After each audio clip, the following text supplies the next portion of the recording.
સુરતમાં gold mining ટ્રેડિંગના નામે કરોડોની સાયબર છેતરપિંડીનો ચોંકાવનારો કિસ્સો સામે આવ્યો છે. ઊંચા નફાની લાલચ આપીને એક વ્યક્તિ પાસેથી ₹1.64 કરોડથી વધુની રકમ પડાવી લેવામાં આવી છે. સમગ્ર મામલે સાયબર ક્રાઇમ સેલે તપાસ શરૂ કરી છે. સાયબર ઠગોએ અંજલિ મોદી નામના ફેસબુક આઈડી, વોટ્સએપ અને ગોલ્ડ રશ ગ્લોબલ કેપિટલ નામની કથિત રોકાણ યોજના મારફતે ફરિયાદીનો સંપર્ક કર્યો હતો. સોનાની ખાણમાં રોકાણ કરવાથી ટૂંકા સમયમાં મોટો નફો મળશે તેવી લાલચ આપી ફરિયાદીને વિશ્વાસમાં લેવામાં આવ્યો હતો.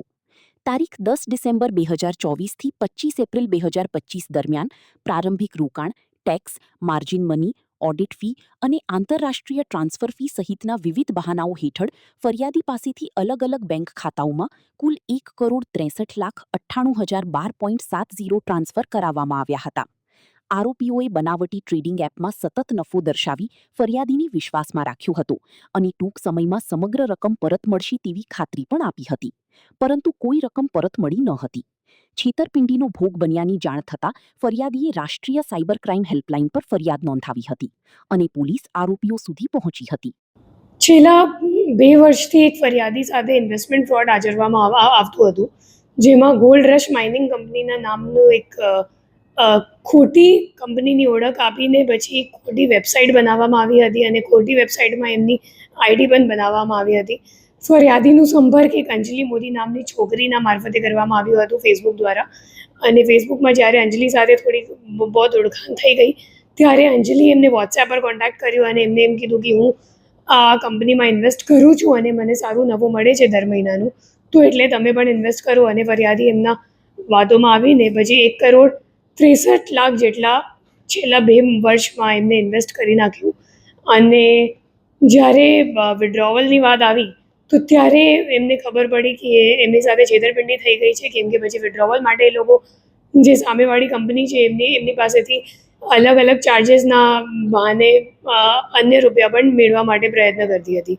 ત્યારે એમને 1930 પર તરત જ ફરિયાદ દાખલ કરી સાયબર પોલીસ સ્ટેશનનો સંપર્ક કર્યો અને આપણી ટીમે ટેકનિકલ વર્કઆઉટ કરીને 3 આરોપીઓને દહેરાદૂનથી ઝડપી પાડી છે, ઉત્તરાખંડમાંથી. અને જે તમામ આરોપીઓ છે એ મોહમ્મદ ઇઝહાર જે અકાઉન્ટ હોલ્ડર છે એ છે. પછી બીજો આરોપી છે મોહમ્મદ સુમેર, ત્રીજો આરોપી છે મોહમ્મદ ઉવેશ. તે 3 આરોપી તો બેઝિકલી જે મોહમ્મદ ઇઝહાર છે એ અકાઉન્ટ હોલ્ડર છે, એમના ખાતામાં કુલ 2 લાખ રૂપિયા આવ્યા હતા અને પોતાની અકાઉન્ટ આપવા માટે એમને કમિશન પણ મળી હતી. અને એમના ઉપરના જે 2 વચેટિયા છે એ મોહમ્મદ સુમેર છે અને મોહમ્મદ ઉવેશ છે. અને બંનેના ઉપરનો જે આરોપી છે અત્યારે ફરીદાબાદ જેલમાં છે, એમને પણ ટ્રાન્સફર વોરંટ મારફતે અહીંયા લાવવામાં આવશે. એ 3 આરોપીઓ કમિશન માટે પોતાના બેંક એકાઉન્ટ આપતા હતા. આજે એક ઇન્વેસ્ટમેન્ટ કંપની છે એમની, અને જે ઇન્વેસ્ટમેન્ટ કંપની છે એમની જો સર્વર છે એ સિંગાપોરમાં છે. તો ખરેખર જે મુખ્ય માસ્ટર માઇન્ડ છે એ લોકો ઇન્ડિયાની બહાર બેસીને પછી આરોપીઓને અહીંયા સોશિયલ મીડિયા મારફતે એ લોકો ટ્રેપ કરે છે.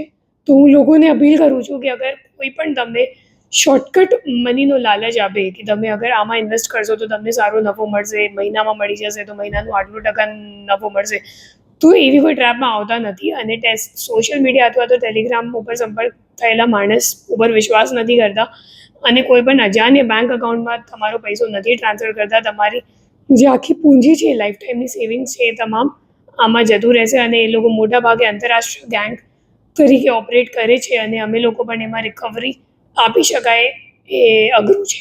તો એટલા માટે તમે અગર સતર્ક રહેશો તો તમારી સાથે કદાચ સાયબર ફ્રોડ નહીં બનશે.